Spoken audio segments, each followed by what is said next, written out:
Les moniteurs fédéraux sont fantastiques. Alors pourquoi je fais cette vidéo? Tout simplement parce que je suis moniteur fédéral moi-même, moniteur fédéral premier degré et moniteur fédéral deuxième degré de la FFESSM. Je fais aussi cette vidéo parce que récemment j'ai posté une autre vidéo qui disait que les moniteurs amateurs étaient néfastes et je voulais parler de l'ensemble des moniteurs bénévoles, le terme amateur regroupant aussi certains professionnels. Et heureusement ce sont des cas très très rares.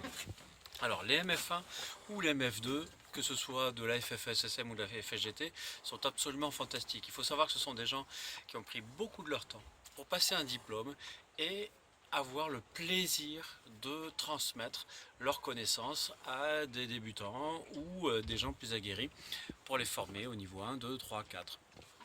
Donc ça c'est assez génial, puisque là on a vraiment des gens qui font ça pour le plaisir, puisque le moniteur fédéral est par définition bénévole et œuvre dans des associations.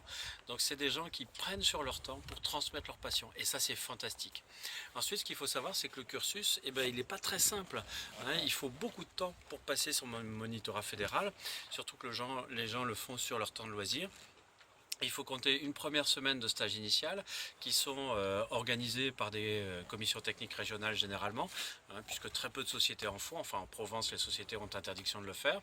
Ensuite, les personnes font plus d'un mois de stage pédagogique avec un tuteur qui est un moniteur fédéral deuxième degré, ou un BS2 ou un DSGEPS, licencié à la fédération bien sûr, FFESSM ou FSGT, hein, puisque je rappelle il y a deux fédérations, et ensuite faire à nouveau une semaine de stage final.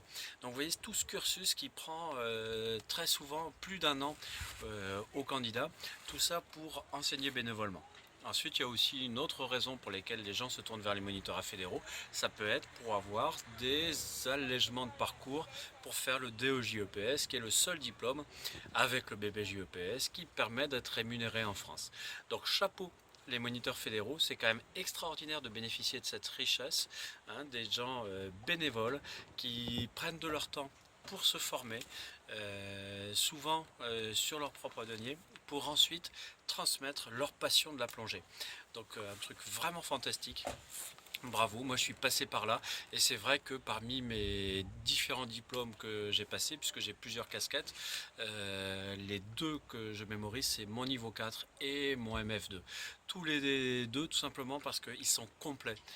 On a aussi bien des épreuves physiques que des épreuves pratiques et des épreuves théoriques. Et ça, c'est vraiment complet.